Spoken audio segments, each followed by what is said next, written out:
Buongiorno a tutti, vi do il benvenuto al webinar su benessere sociale e sviluppo economico e vi presento subito i relatori di questa giornata che ci aiuteranno a capire come e qual è la relazione tra i due temi dello sviluppo economico e del benessere sociale, se i due elementi sono tra di loro connessi, in che termini, quali sono i fattori che influenzano l'uno e l'altro reciprocamente e soprattutto spero una visione anche di prospettiva su cosa bisogna lavorare, su quali elementi dobbiamo lavorare per riuscire a favorire da un lato lo sviluppo economico, dall'altro il benessere sociale. Abbiamo in collegamento come esperto Daniele Marini, professore di sociologia dei processi economici presso l'Università di Padova, che ci aiuterà proprio a raccontare con una relazione iniziale la relazione tra i due elementi.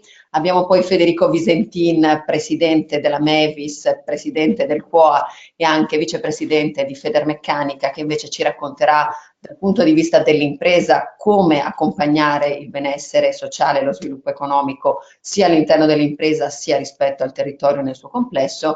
E infine il professor Giampiero Della Zuanna, professore di demografia presso l'Università di Padova, che invece ci focalizzerà l'attenzione su un elemento sicuramente rilevante nel nostro paese, poi magari vedremo qualche dato insieme, su come l'attuale dinamica demografica può influire su questi elementi. Come vi dicevo, il webinar durerà un'ora, avete la possibilità di fare domande ai diversi relatori, basta utilizzare nel vostro pannello di controllo la modalità domande facendo una domanda scritta a cui i relatori poi risponderanno. Lascerei quindi subito la parola a Daniele Marini per la sua prima relazione. Grazie. Grazie a voi, grazie a chi sta partecipando. Allora, in questi primi 10 minuti proverò a introdurre il tema del rapporto fra benessere sociale e sviluppo economico e mi accompagnerò fra un attimo con alcune slide.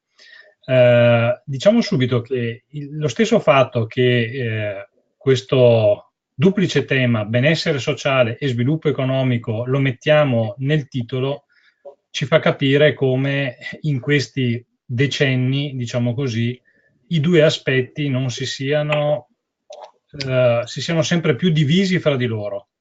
Cioè, mentre un tempo benessere e sviluppo economico andavano di pari passo, da alcuni decenni a questa parte questo tema appunto si pone proprio perché l'uno e l'altro non hanno la stessa velocità e possono anzi addirittura divergere in alcuni casi. Cioè possiamo avere sviluppo economico ma non corrispondentemente un benessere sociale, se non reale, quantomeno percepito dalla popolazione. E quindi ecco che si pone il tema, soprattutto oggi, non vorrei fare riferimenti alla strettissima attualità, ma pensiamo al dibattito intorno alla TAV, per capire come questi due poli, sviluppo economico e benessere sociale, non siano considerati congiuntamente, ma anzi possono presentare elementi di diversificazione. Vorrei proprio a questo motivo farvi vedere, partire con alcuni elementi che spero riusciate a vedere in questo momento. Sì. E partendo esattamente da che cosa la popolazione ci dice rispetto ad alcune visioni dello sviluppo. E qui potete vedere il dettaglio anche nordestino. Allora, diciamo subito che la maggioranza della popolazione, i 2/3 circa, ritiene che lo sviluppo consista nel continuare sicuramente a produrre e a lavorare così come abbiamo fatto in questi anni, però mettendo l'accento sulla dimensione della qualità dello sviluppo. Cioè quindi presso una parte significativa, 2/3 appunto della popolazione, lo sviluppo deve avere un controbilanciamento legato al tema della qualità, potremmo dire della sostenibilità, dell'attenzione all'ambiente, insomma agli aspetti di tipo qualitativo.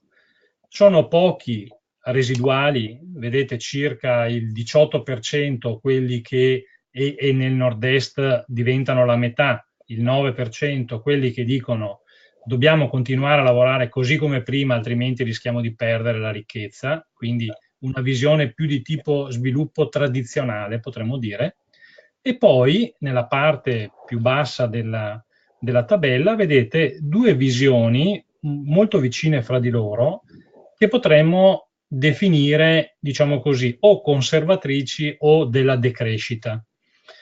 In particolare, vedete che c'è circa un 4,5% di persone che dice che il benessere che abbiamo costruito può bastare, l'importante è difenderlo, quindi una visione, diciamo così, conservatrice, no? di ciò che è stato raggiunto finora. E poi nel nord-est sono quasi il 17%, quelli che potremmo ascrivere, diciamo, a una visione più tipica da decrescita. La maggiore qualità dello sviluppo richiede una riduzione del ritmo di crescita. Vorrei far osservare come questa quota sia da noi nel nord-est, più in Friuli che in Veneto, ma comunque anche in Veneto, una media più elevata di quella nazionale. Allora, solo per, come dire, solo per ragionare su questi aspetti, e cioè noi abbiamo una visione dello sviluppo che non è più omogenea presso la popolazione. Non abbiamo più un unico modo di vedere lo sviluppo e nel nostro contesto, in particolare quello nordestino, dove il livello di antropizzazione in questi anni è stato molto accentuato e quindi abbiamo in buona misura anche in certe aree devastato, no, il nostro territorio dal punto di vista delle costruzioni, delle infrastrutture, tant'è che è complicatissimo pensare di costruire strade nuove, ecco, diciamo, no? Ecco, qui abbiamo che non condividiamo più il modo in cui dobbiamo guardare al nostro futuro. Allora, detto questo, e fatto vedere come assistiamo a un'articolazione delle motivazioni legate allo sviluppo, ecco, possiamo fare riferimento a quelli che sono i nostri valori di riferimento generali. Allora, questo è il risultato di un sondaggio fatto pochi mesi fa, alla fine dello scorso anno, su quelli che sono i valori di riferimento della popolazione e come vediamo questi valori ricalcano, diciamo così, nella loro classifica una, diciamo così, tradizionalità. Al primo posto viene il farsi la cultura, la famiglia, la salute, il tempo libero, via via. Vorrei fare solo osservare come la dimensione religiosa occupi la parte più bassa di questa classifica, con quote che ovviamente, questo è il dato medio, hanno delle diversità rispetto alle fasce di età. Presso gli adulti oltre i 50 anni il valore assegnato alla religione supera la metà della popolazione, mentre viceversa fra i più giovani tende di moltissimo a scendere. Però al di là di questa classifica, la cosa interessante è che se noi mixiamo, diciamo così, mettiamo nel frullatore questi dati e cerchiamo di cogliere quelle che sono le affinità fra i diversi valori, possiamo evidenziare l'esistenza di tre famiglie, diciamo così. Ce ne sono due che hanno il medesimo peso sostanzialmente, che ho definito edonisti gli uni, cioè quelli che mettono l'accento sul tema più spesso del tempo libero, degli amici, lo sport, il divertimento e così via. Poi abbiamo la stessa quota che ho chiamato radicati, cioè persone che invece hanno come riferimenti valoriali quelli più tradizionali, la famiglia, il lavoro, l'impegno sociale, la religione, ma vorrei farvi osservare come poco più della metà della popolazione sia definibile come relativista, ovvero rispetto a quella classifica di valori non è in grado di definirne una gerarchia. Cioè tutti i valori sono uguali, hanno la stessa importanza. Ora, questo è, diciamo così, è il frutto, per meglio dire, di una lunga fase storica che abbiamo alle spalle, dove alla caduta delle ideologie non abbiamo sostituito, diciamo così, altri riferimenti normativi e valoriali condivisi, e così in questo modo, in questa situazione, ciascuna visione dei valori è valida tanto quanto le altre, ovvero è quello che viene chiamato e definito il relativismo culturale, no? Che portato all'estremo è quello che potremmo dire oggi del uno vale uno, no? Cioè, non esistendo gerarchie, non esistendo gerarchie condivise, tutte le opinioni, tutti i valori sono validi e quindi questo è il substrato attraverso il quale possiamo capire come mai oggi le visioni dello sviluppo non sono più così condivise. Altro elemento da tenere presente è l'elemento della coesione sociale legato al tema benessere e sviluppo. Allora, questo è un dato che si riferisce al chiedere alle persone, ma se tu fossi in difficoltà, a chi ti rivolgeresti? Questo era il dato del 2004, guardate il 2016. Allora, che cosa ci racconta questo? Come i livelli di coesione presso la popolazione non è che siano venuti meno, ma è come se avessero ritratto, diciamo così, le loro reti. Vedete che aumentano e tengono soprattutto i livelli familiari e l'amicizia e degli amici. Poi via via che andiamo a osservare gli altri dati, vedete il volontariato, i vicini, osservate la parrocchia, che nei nostri contesti in particolare ha sempre costituito una sorta di welfare dal basso. Ecco, già questo ci racconta di come, diciamo così, non è che la coesione venga meno, ma assume altre vesti e soprattutto si ritragga agli ambienti più dominabili dalle persone. Basti osservare come anche i servizi del comune e lo Stato risultino sempre più bassi nella percezione della popolazione. A chi ci affidiamo? Allora, che cosa resta come fiducia? Beh, se noi guardiamo a sempre cosa ci racconta la popolazione in termini di fiducia e osserviamo questi dati, vediamo che l'unico soggetto in campo economico al quale si assegna fiducia sono i piccoli e medi imprenditori. Questo grafico racconta di come noi percepiamo questi diversi attori dell'economia, se siano essi migliori del resto dell'Europa, come gli altri in Europa o peggio. E potete vedere come sono quasi esclusivamente i piccoli e medi imprenditori ad essere i soggetti ai quali la popolazione guarda, diciamo così, con fiducia. Tutti gli altri, dai titolari delle grandi imprese fino a ultimo le banche, Sava Sandero e i sindacati, siano i soggetti, diciamo così, per i quali, quantomeno quelli che noi abbiamo nel nostro paese, sono addirittura peggiori rispetto ad altri territori europei.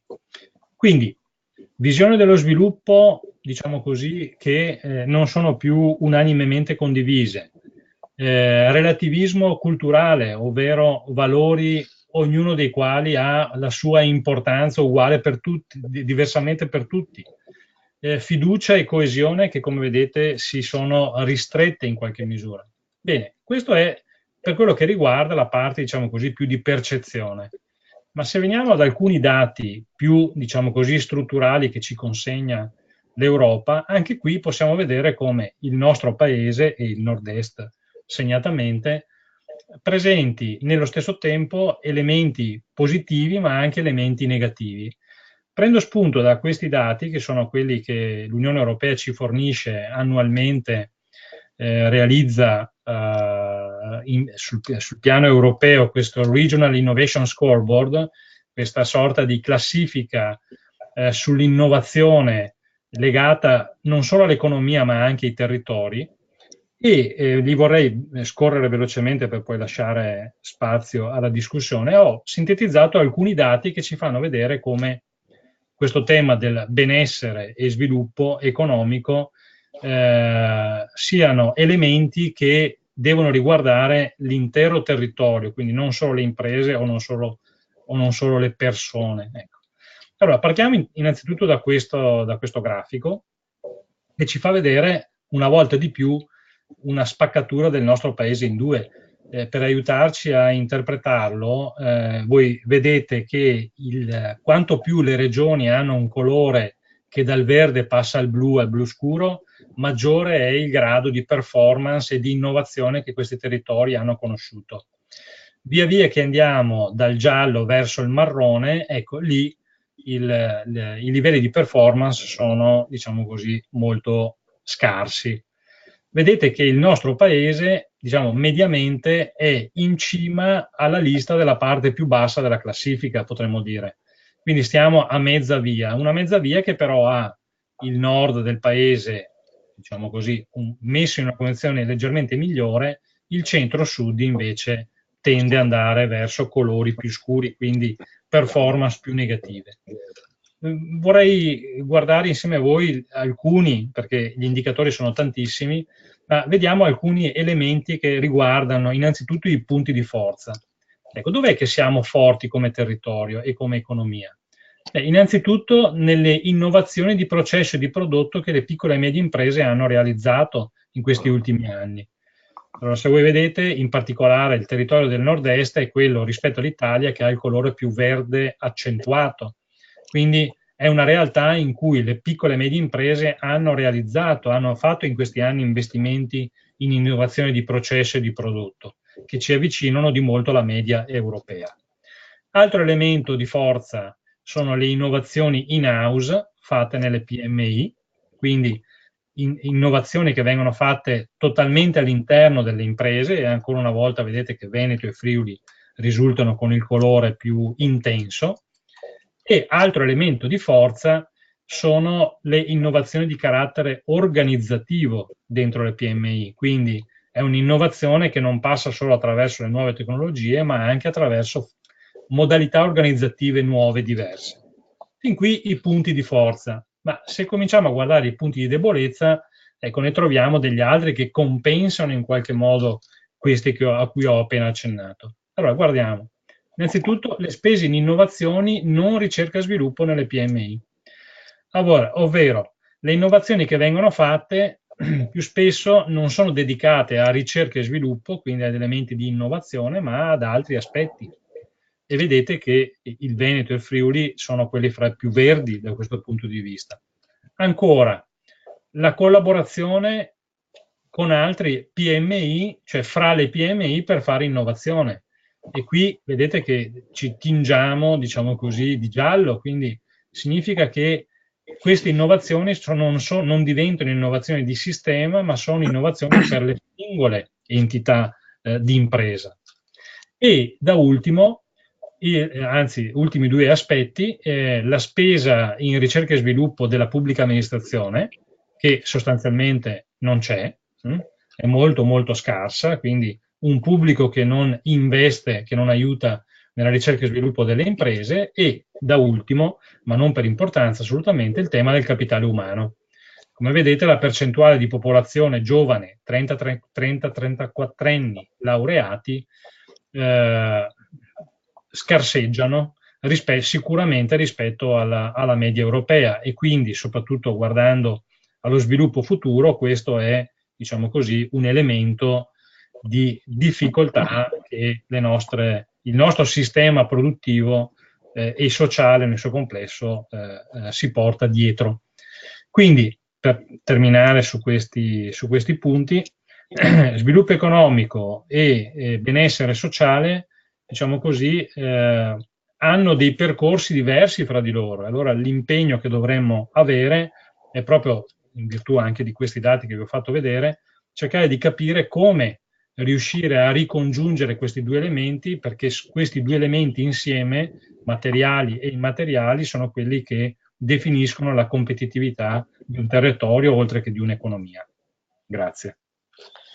Benissimo, ringrazio il professor Marini, e mi ha colpito perché nelle diverse indicazioni che ci ha dato sicuramente emerge un tema importante, quello del tema della comunità rispetto al singolo, sia rispetto alle reti, diciamo, di coesione che uno costruisce attorno a sé, sia dall'altro lato mi pare che anche in termini di punti di debolezza sul lato innovazione, il tema del fare da sé senza condividere con il sistema delle altre reti di impresa, oppure un progetto condiviso con il sistema paese in termini proprio di sviluppo, di innovazione e di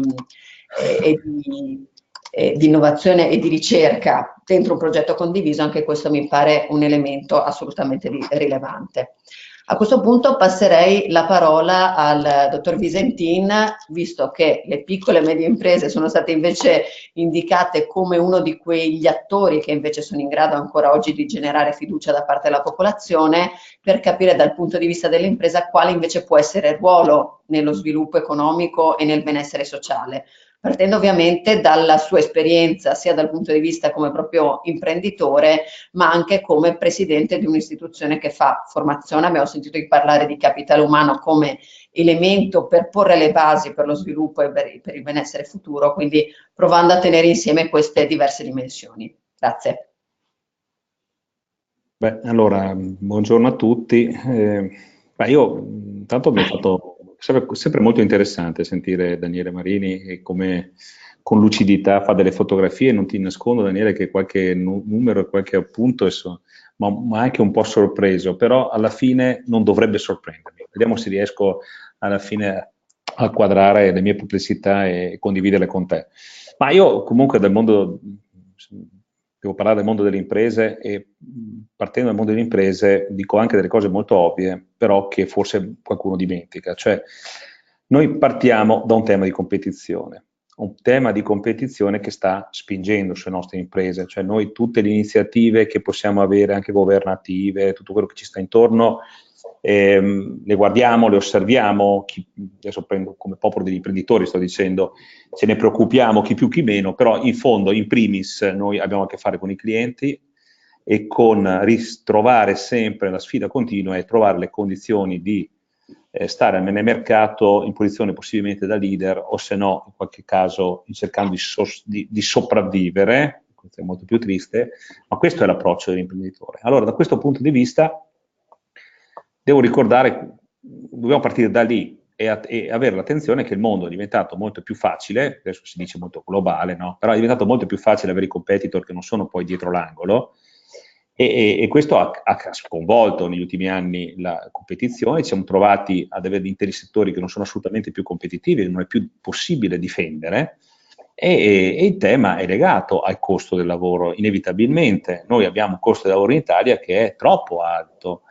Ora però non dobbiamo fermarci lì, perché sennò siamo sempre lì a discutere del nostro cuneo fiscale, del fatto che a differenza di tantissimi altri paesi noi ci troviamo, no? Lo ricordo sempre, anche se dovrebbe essere assolutamente facile da ricordare, 100 euro netti che arrivano in tasca ai nostri dipendenti costa all'azienda 230, è un rapporto, non c'è nessun altro paese del mondo.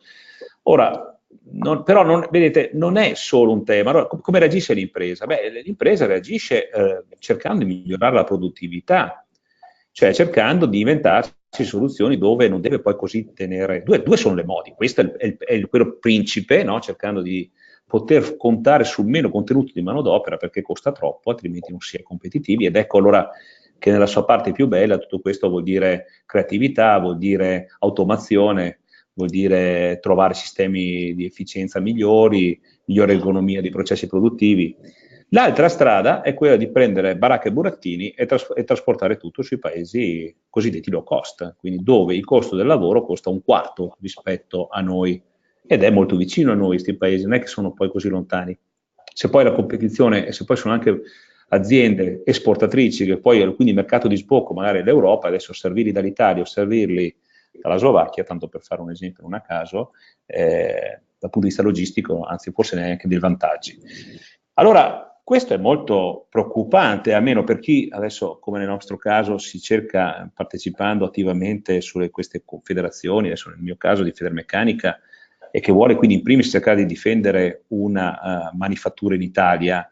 Non è che lo difendiamo così perché è bello difenderlo, ma perché dietro, e questo deve essere ricordato, cioè quando, anche adesso ho visto con interesse l'indagine di Marini che fa notare che c'è una popolazione sempre maggiore anche in Italia, e scusate anche nel Veneto, che pensa in termini di decrescita felice, scusa se semplifico così Daniele, ma io dico, dobbiamo continuare a pensare che oggi la manifattura in Italia impegna troppe persone per pensare di semplificare la storia dicendo che dobbiamo trasformare i nostri lavori potendo rinunciare alla manifattura, magari spinti dal fatto appunto, come dicevo, che non è competitiva, quindi diventa inevitabile doverci rinunciare. Solo noi metalmeccanici siamo 1.600.000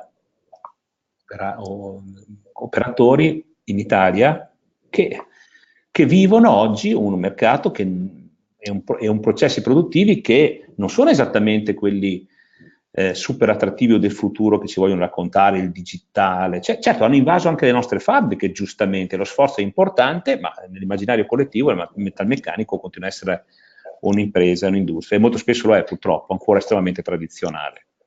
Allora, lo spostamento nei paesi low cost è una tentazione molto facile, poi non è mai così facile, però è un fenomeno che ci è davanti agli occhi.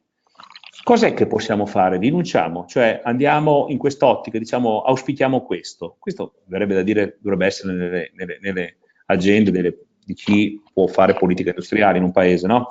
In realtà segnali non ne vediamo, ma di nessun tipo intendo dire, cioè non è che sia chiaro questo messaggio. Noi come imprenditori abbiamo insistito sempre e continuiamo a insistere sul cuneo fiscale, ma con tutti i governi, non solo con questo, non vediamo reazioni se non proprio di tipo estremamente superficiale e che vogliono dare il segno di dire ti ho dato un contentino.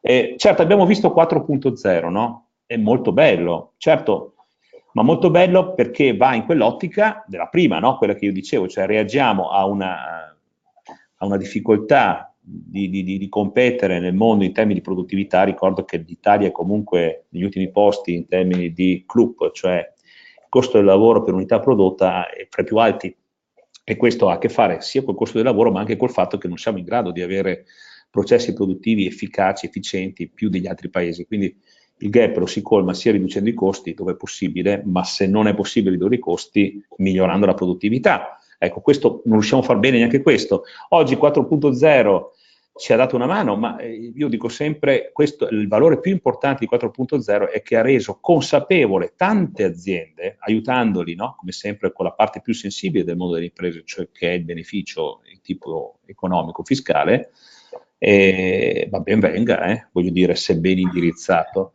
E dico, con questo è riuscito a far entrare impianti complessi, automatici, eccetera, far conoscere un mondo a delle aziende che non l'avevano mai approcciato prima.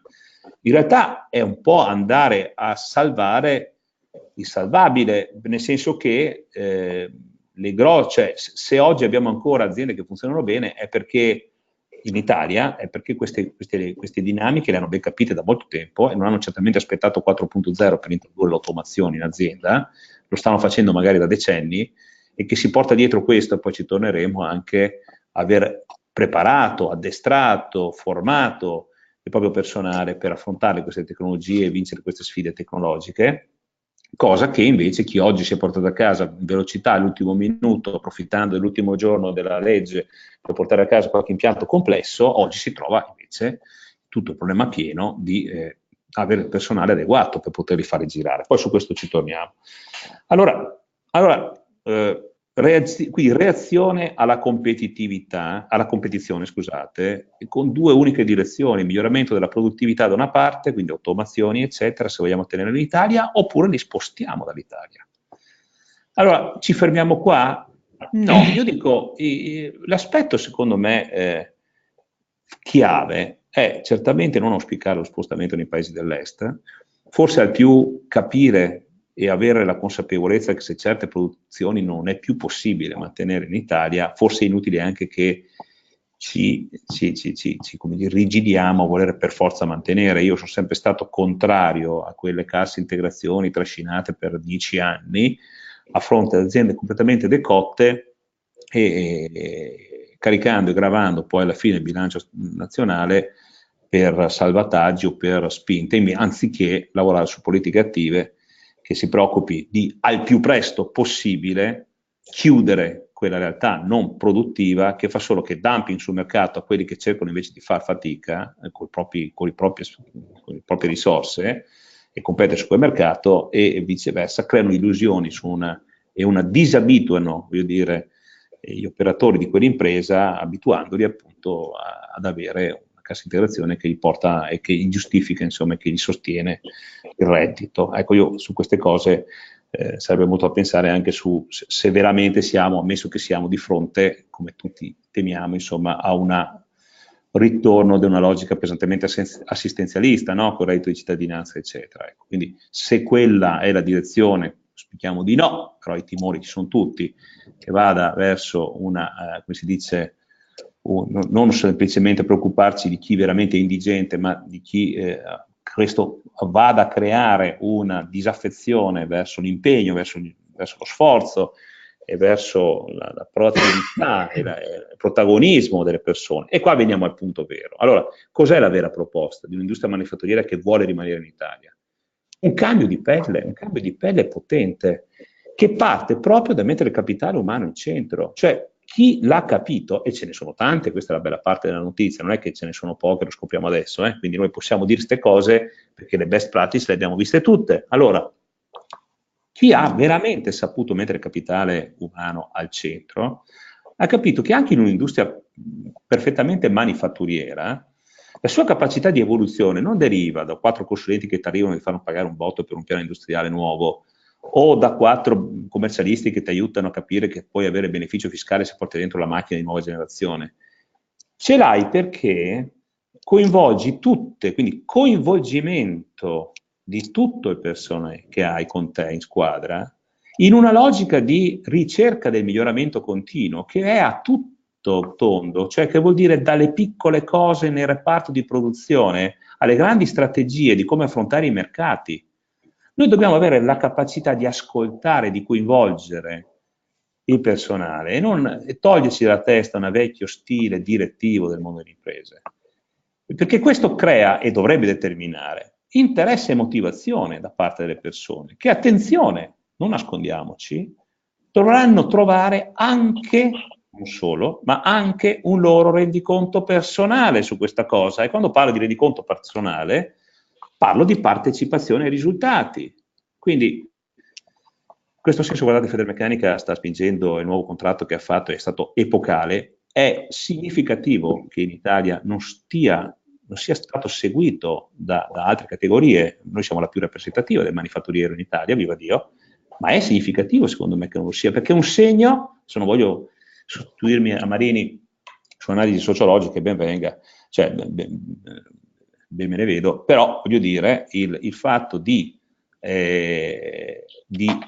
poter trovarci con una sfida che abbiamo da fare con il nostro personale, e l'abbiamo ben interpretata nel contratto dei metalmeccanici, introducendo la logica della partecipazione. Che vuol dire però, l'altro giorno ero con Marco Bentivogli, che ci è molto vicino su certe campagne nella Federmeccanica, e per lui partecipazione significa avere un membro in consiglio di amministrazione, su modello tedesco.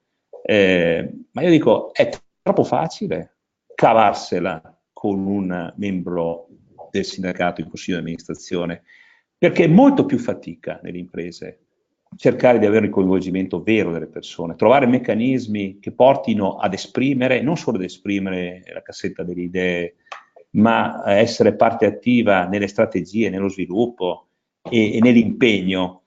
Qui dobbiamo anche capirci, e l'inchiesta che ha fatto, cioè l'indagine che ci ha appena presentato Marini, mi preoccupa un po', perché se quello è il sentire collettivo e se stiamo cominciando a pensare che è meglio forse la coscienza della gente è un po' a far meno fatica, perché è un po' forse stanca, forse è retaggio, soprattutto nel Veneto, a me è un po' sorpreso quei dati che hai fatto vedere, Daniele, e mi dà un po' l'impressione, cioè non vorrei che ci fosse il rischio di chi, questo almeno mi auspico possa essere una risposta, ha forse fatto troppa fatica negli anni, troppa fatica spinta forse su lavori non esattamente di alto profilo, come si dice, probabilmente ripetitivi, dove il vantaggio competitivo dell'impresa era solo quello dello sacrificio e della determinazione, che però a un certo punto ha un limite naturale. Allora la sfida qual è? La sfida è quella di cambiare la pelle delle proprie imprese, certamente trovando modi per non avere più quei tipi di lavoro, non avere più quei lavori ripetitivi, avere un'impresa dove il lavoro è molto più creativo, dove l'invenzione delle persone fa la differenza, probabilmente spostando, se non si è capaci di trasformare tutto, quegli altri tipi di lavori in altri paesi, dove la competizione sul costo del lavoro di bassa professionalità non può che non essere gestito laddove il costo della vita, oltre che il costo del lavoro, è molto più basso, e giocarci quindi un atteggiamento di coinvolgimento e di partecipazione, che vuol dire, come dicevo, ridistribuzione dei risultati, poi, perché alla fine dobbiamo avere il nostro rendiconto, tutti, e questo, lasciatemi, scusate, chiudo con questo, non fa che apportarci sul tema della formazione, perché com'è che li creo io sta gente, sperando che mi escano fuori dagli istituti tecnici così bravi, preparati a essere coinvolti su tutte le cose, in un mondo che continua, talmente dinamico, che continua a cambiare ogni altro giorno. Il tema è formazione continua per le nostre imprese. E quindi non è un caso se ancora una volta nel nostro contratto meccanici abbiamo introdotto novità assoluta, 24 ore di formazione obbligatoria nel triennio per tutti. Qualcuno può dire è poco 24 ore in un triennio, 8 ore all'anno di formazione, esclusa quella della sicurezza, ben inteso. Ma sono tanti, sono pochi. Le imprese che abbiamo in testa noi, quelle che fanno evoluzione continua, quelli che poi arrivano ad innovare, ne fanno molta di più. Il punto è che fai una fatica tremenda a garantire 8 ore all'anno per 3 anni, 24 ore di formazione a manovali generici, il cui lavoro è sempre stato ripetitivo e sarà sempre quello. Lì fai una fatica tremenda. Allora capite che il modello deve cambiare in maniera radicale, ma siamo in una condizione che non è che abbiamo tante alternative. Allora io dico, se abbiamo chiaro questa visione, andiamo via coerenti. Coerenti significa non possiamo accettare che ci taglino l'alternanza scuola-lavoro per non permettere alle persone in maniera sostanziale di andare, ai ragazzini, di andare a vedere questo mondo di imprese, comincia a discriminare quello che è valore e quello che non è valore, capire che c'è una prospettiva che è molto migliore magari quella del padre che ha conosciuto il mondo della fabbrica come un posto dove andavo a fare lavori ripetitivi. C'è un'azienda che è molto bella, come c'è un'azienda molto brutta. Ora, questa capacità di discernere e anche di anticipare percorsi anche di competenza, non solo di orientamento, diventa fondamentale. Ci aiuta anche, attenzione, lo dico solo in estrema sintesi, ma ci aiuta anche a cominciare a creare... Poi dobbiamo chiudere perché così dopo facciamo un giro magari ritornando su questo. Sì, ho passato per 20 minuti, finisco subito e dico appunto che questo ci aiuta anche a determinare nei ragazzini una cultura di impresa che purtroppo temiamo di non vedere più, soprattutto da parte di chi ci governa in questo momento. E chiudo con una parola sulla piccola e media impresa. Allora, se questo è il modello, il fatto anche che venga visto, adesso Daniele, dalla tua indagine, la piccola e media ancora come un'alta reputazione, dovremmo chiederci se è determinato dal fatto che viene vista come quelli che ancora fanno lo sforzo, no? Mentre la grande impresa è quella che invece in realtà ormai si siede e cerca di spostare le lavorazioni all'estero, e quindi viene vista con una diffidenza maggiore, perché se è solo quello, scusate, ma è un po' poco. Oggi, per poter determinare queste cose che vi ho detto, bisogna diventare protagonisti nel mondo e quindi la dimensione piccola, scusate, non serve più, non basta più. E anche i risultati che hai fatto vedere sulla ricerca, non è un caso che non si faccia. Le piccole non condividono per definizione, è sempre stato che la ricerca si fa nelle grandi e poi ne godono tutti gli altri. Le grandi imprese fanno la vera innovazione ed è importante avere delle catene che lega vicino le grandi e le piccole, ma se cominciamo a demonizzare le grandi, perché forse non stanno interpretando in maniera corretta quelle logiche di partecipazione e coinvolgimento, ecco perché questo mi rimane aperto il dubbio e qui finisco, se invece quella ricerca che tu hai fatto vedere, Daniele, dà la grande reputazione alle piccole e medie, perché lì in effetti è più facile cambiare quella pelle, quindi iniziare a fare il coinvolgimento vero, la partecipazione, allora questo è un segno che va nella direzione positiva. Benissimo, benissimo, grazie all'intervento. Poi magari torniamo su alcuni temi, solo un'indicazione così di massima. Ci sono alcune ricerche che raccontano che proprio questi sentimenti di crescita felice si stanno sviluppando esattamente in quell'area che invece hanno visto in questi anni una crescita maggiore del benessere, proprio come in qualche modo risposta alla paura di perdere questi benefici che si sono accumulati in questi anni di fronte a dei cambiamenti, dei trend che sono difficili da capire. Banalmente il 4.0 non tutti sono in grado di affrontare questo cambiamento come si diceva poco prima. Abbiamo visto che il tema sono proprio le persone. Allora veniamo al tema demografico e vi do solamente 3 dati giusto per introdurre il tema che tratterà il professor Dalla Zuanna. Gli ultimi dati dell'Istat ci raccontano che nel 2018 ci sono 9.000 nati in meno rispetto al 2017, che il numero medio di figli per donna è ancora all'1,3% e che abbiamo un indice di vecchiaia nel 2018 di 172,9%. Come coniughiamo questi dati con il tema del benessere e dello sviluppo? Sì, intanto ovviamente buongiorno a tutti. Ecco, io forse sposterò un attimo l'attenzione rispetto a ciò che è stato detto finora, però fino a un certo punto, e adesso vi spiego perché. Quando si parla di benessere demografico, chiamiamolo così, bisogna sempre distinguere fra due cose, fra un benessere individuale e un benessere collettivo. Cosa vuol dire benessere demografico individuale? Quando una persona riesce a soddisfare, diciamo, le sue aspettative, i suoi desideri rispetto a cose che hanno a che fare con la vita di tutti i giorni, per esempio allo sposarsi o all'andare a vivere con la fidanzata o il fidanzato, l'aver figli, il sopravvivere, o meglio dire, vivere meglio possibile, essere in buona salute. Queste sono aspettative legittime che le persone possono avere e che cercano nella vita di soddisfare in qualche modo. Sembra banale questo, però non è tanto banale. Pensate un po', da un punto di vista economico avere un figlio è un'assurdità, cioè chiunque ha avuto un figlio sa quanto costa, quindi è evidente che se uno ha un figlio ce l'ha perché ritiene che i costi legati al figlio siano minori, no, rispetto alle perdite economiche, che il conto che è stato fatto è che portare un figlio alla laurea, quindi a 25 anni, costa circa 100.000 euro. Cioè vuol dire una persona che non ha un figlio si trova 100.000 euro in più da spendere in altre cose alla fine, dopo 25 anni. Voi capite che questo vuol dire che questo discorso di benessere individuale è una cosa che è forse più complicata di quello che può sembrare. Però quando parliamo di demografia esiste anche l'idea fondamentale di benessere collettivo, ossia io che non ho figli ho un vantaggio anche dalle altre persone che hanno figli.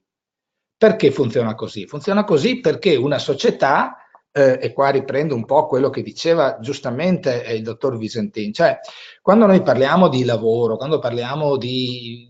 dobbiamo uscire da un'idea forse che c'era quando ero giovane io negli anni 70, negli anni 80, cioè di contrapposizione fra i lavoratori, gli imprenditori, eccetera. No, ma esiste in realtà una cosa, detto banalmente, siamo tutti nella stessa barca, cioè è così, voglio dire, se l'impresa va bene, è un bene per l'imprenditore, è un bene anche per il lavoratore ed è un bene anche per chi non è dentro l'impresa, perché tutto il paese, se l'impresa va bene, vive meglio, no? Perché vivono anche quelli che hanno il bar dove vanno i lavoratori, quelli che hanno il negozio, eccetera.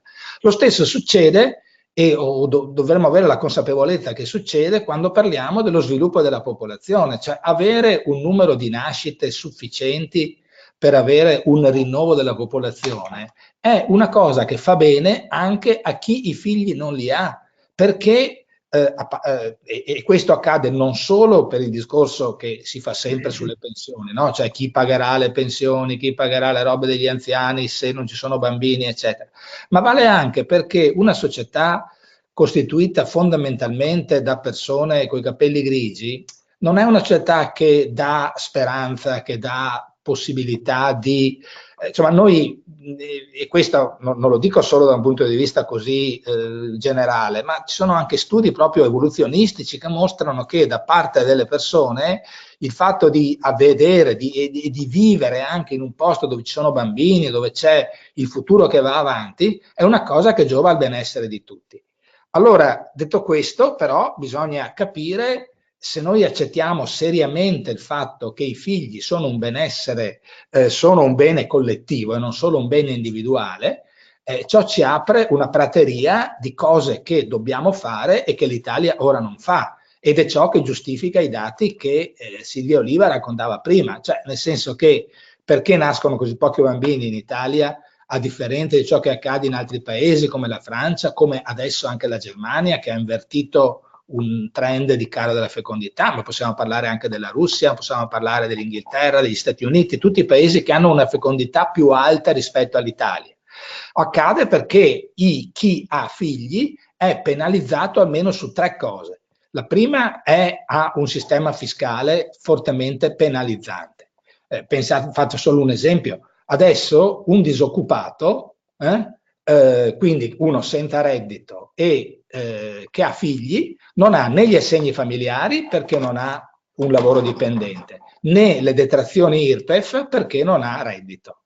Ecco, quindi la persona che aveva più bisogno, i figli di queste persone che avevano più bisogno sono quelle che si trovano ad avere meno. Ecco, tanto per dire. E la seconda cosa è i servizi. Abbiamo dei servizi noi ancora legati a un'impostazione, anche quella da anni 70, anni 80, cioè non è visto l'idea della famiglia del figlio come un qualcosa di cui la società si deve fare un attimo carico. Ecco, quindi non solo gli asili nido, perché tutta questa insistenza sugli asili nido è eccessiva, perché il figlio poi, noi abbiamo ancora le scuole medie, quelle che si chiamano scuole medie, scuole come le chiamano secondarie di primo grado, dove il bambino te lo mandano a casa all'1. Come fa una famiglia che lavora a vivere una cosa di questo genere?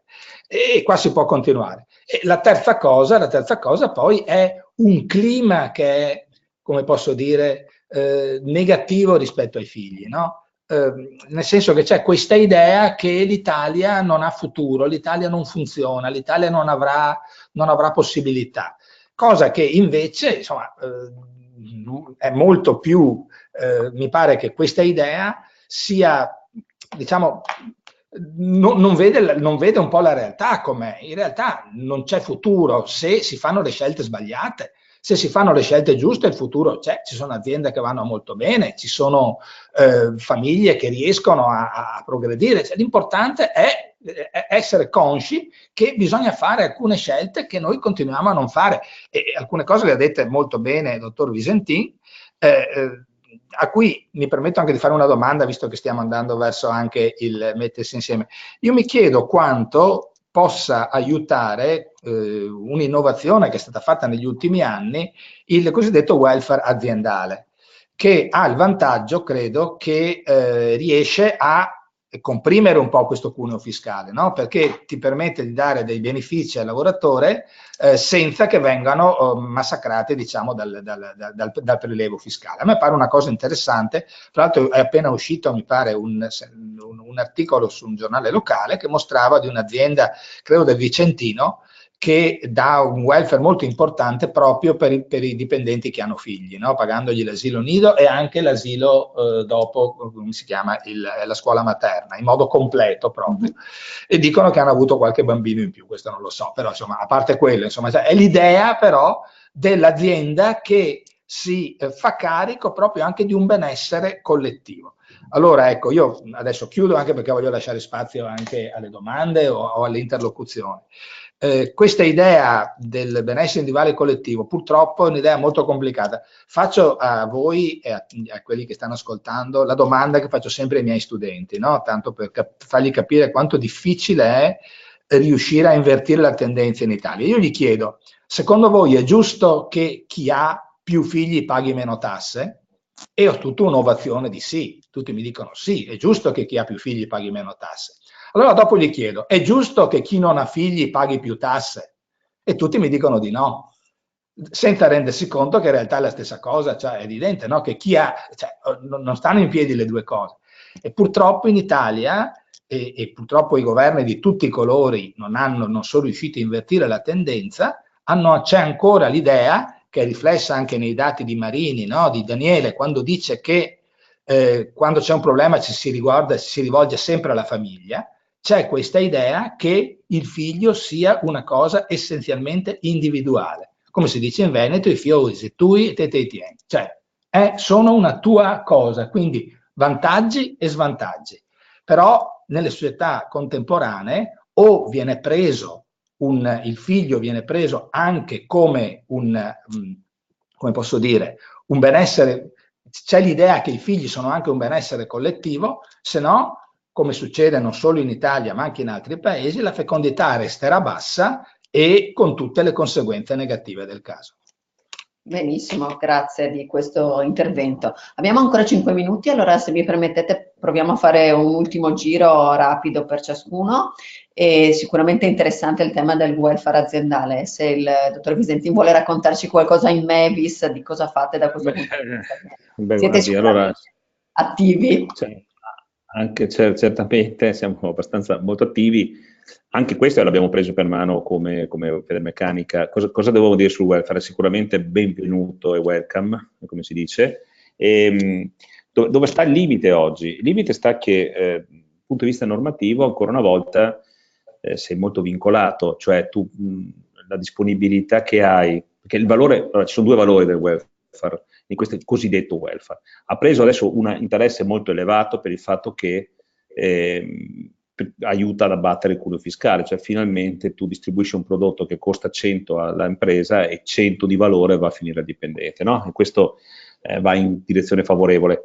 In realtà il welfare era nato con un approccio un po' più nobile, che era quello di dire faccio qualcosa in più per i nostri dipendenti, rimane ancora il valore, cioè oggi anche quando leggiamo di notizie importanti, di iniziative che hanno preso qualche impresa, è tutta roba in più che vanno a dare. Allora è qui il punto, cioè dovremmo ancora una volta avere un governo che ci aiuta a gestire questo spazio di welfare per abbatterlo questo questionamento cuneo fiscale. Invece oggi è molto limitato a premio di risultato, cioè parti del premio che con una complessità che adesso non sto a dire, ok, ma è molto complesso, quindi tu puoi trasformare in welfare solo se scambi non parti del salario ma parti del premio. E vabbè, è qualcosa. Poi se lo trasformi in beni va tutto bene, ma se lo trasformi in beni che troppo fungibili da denaro, tipo buoni benzina, buoni alimentari, eccetera, che sono assimilabili al denaro, il fisco ti piazza un limite massimo a 200 euro all'anno, 230, quindi capirai che non è che fai grande strada. E dopo rimane tutto quello che puoi fare con tua generosità da parte dell'impresa in più. Io dico va benissimo, però devi averne anche da distribuire, quindi vale il principio, noi diciamo sempre che Federmeccanica prima la produzione, prima la ricchezza la costruiamo e poi la distribuiamo, per cui finché stiamo nell'ambito della premialità che viene trasformata in welfare e può godere quindi di un vantaggio fiscale, ben venga, ma credetemi si tratano i tecnicismi sul fatto che ci hanno resa molto complicata, oggi non è così facile, quindi rimane la distribuzione che uno fa così in più, ma che alla fine si trasforma in tutti costi in più dell'azienda, se uno vuole fare qualcosa in più. Lo scambio vero è ancora purtroppo limitante. Ciò non toglie che è uno strumento bellissimo che bisogna spingere, che bisogna convincere anche lì i nostri governanti a guardarci e aiutarci. Ecco. Bene, grazie. Invece Daniele, un tema che è stato un po' richiamato anche da Giampiero Dalla Zuanna, il tema del futuro e dello sguardo sul futuro. Un po' di indicazioni sul tema della fiducia come strumento per favorire da un lato il benessere e dall'altro lo sviluppo economico. Qualche indicazione da parte tua sui dati che abbiamo a disposizione? Sì, allora, molto brevissimamente, confermo quello che diceva Giampiero Dalla Zuanna prima, e cioè che purtroppo nel nostro paese abbiamo in questo momento, come si usa dire, un mood negativo, no? Cioè c'è una visione del futuro che è tinteggiata soprattutto di scuro, di nero. Altri dati ci dicono come la prospettiva anche economica delle famiglie, per esempio per quest'anno, sia soprattutto l'insegna dell'incertezza, cioè di persone che non sanno dire che cosa sarà del domani. Eppure questo tema è un tema cruciale, perché? Perché la fiducia è di fatto quella benzina immateriale senza la quale noi non andiamo da nessuna parte. Basti pensare anche al dato economico, basti pensare alla borsa. Funziona esattamente su aspettative, funziona su informazioni, non funziona tanto su elementi reali, realistici, cioè i bilanci delle imprese, ma funziona sulla base del sentiment che può circolare attorno a un determinato argomento. Allora, questo è un tema che ovviamente richiama una visione, per finire, una visione dello sviluppo che in questo momento nel nostro paese in realtà non abbiamo. Adesso non vorrei tornare alle vicende di attualità legate alla TAV, no? Ma viene spontaneo farlo. Cioè, se noi non abbiamo un'idea condivisa di dove dobbiamo, verso quale tipo di sviluppo vogliamo costruire, e un disegno dello sviluppo, diciamo così, che non potrà essere contemplato dal 100% della popolazione, ma dalla grande parte della popolazione. Ecco, se noi non abbiamo questa capacità di disegnare uno sviluppo futuro condiviso, non riusciremo neanche ad alimentare la fiducia, e anzi alimentiamo e stiamo alimentando continuamente timori, incertezze, insicurezze, e in questo modo non c'è sviluppo economico che tenga, perché, ripeto, le nostre relazioni, anche quelle economiche, si fondano esattamente sul tema della fiducia reciproca. Benissimo, grazie. E quindi un ultimissimo giro con Giampiero Dalla Zuanna. Hai accennato solo rapidamente al tema della demografia con la sostenibilità economica. Ci puoi dare qualche dato in più anche in termini di persone che possono effettivamente essere impiegate nelle nostre imprese nel prossimo futuro? Ma sai, qui io mi sono fatto l'idea che non è solo un problema demografico, ma è un problema, e anche qua devo dire che ne ha parlato in modo corretto Visentin, proprio delle aspettative che hanno anche i giovani e le famiglie. Cioè, nel senso che se noi andiamo a vedere i dati, che so io, quelli che danno Alma Laurea, Alma Diploma, che dalla Fondazione Agnelli, su cosa fanno i ragazzi dopo il diploma, dopo la laurea, vediamo che non dipende tanto dal fatto se sono laureati, diplomati, ma è su cosa fanno, su cosa studiano. Cioè, io l'impressione che mi sono fatto io guardando, e anche sul rapporto Nord-Est ne ho parlato di questo, è che ci sia un mostruoso, come lo chiamano adesso, mismatch, cioè una sfasatura fra ciò che il mercato effettivamente può proporre. Poi io non lo chiamo mercato del lavoro, il mondo del lavoro può proporre, perché pare che sia il mercato del pesce, è un'altra roba. Ecco, quello che il mondo del lavoro può proporre è quello che è il film che si sono girate e che spesso si girano i ragazzi nella loro testa, eccetera.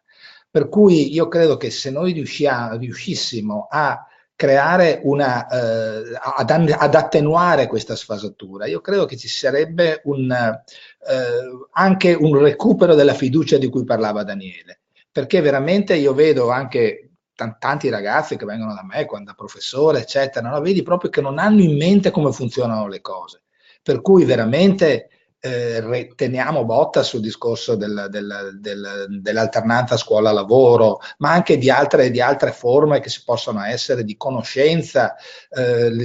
So che mi pare che Confindustria faccia quell'iniziativa Fabbriche Aperte, no? Quelle cose là sono fondamentali, queste cose, perché danno l'idea veramente alla gente di cosa vuol dire ciò, di cosa effettivamente, cioè non è un caso che ci siano anche adesso magari cose che possono sembrare umili, fra virgolette, come alcuni corsi di formazione professionale, dove i ragazzi vengono aspirati dal mondo del lavoro prima ancora che finiscano queste cose. Cioè, dobbiamo veramente capire, e qua chiudo proprio, cominciare a fare un film del mondo com'è e non di come ci possiamo immaginare che sia.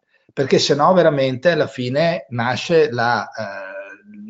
nascono aspettative impossibili, desideri impossibili, che poi diventano amare delusioni. Ecco, e poi si tende a dare la colpa verso non si sa bene a chi, perché è difficile accettare, no, di aver fatto degli errori e delle cose. Ecco, forse non ho parlato di demografia, ma questo credo che sia uno dei problemi grossi. Bene, allora ringrazio tutti e tre i relatori e tutti i partecipanti. Come abbiamo promesso, chiudiamo nell'ora stabilita e vi chiedo di rimanere collegati al sito della Fondazione per le prossime iniziative, sempre attraverso i webinar. Grazie a tutti e buona giornata. Buona giornata, saluto a Grazie, tutti. arrivederci.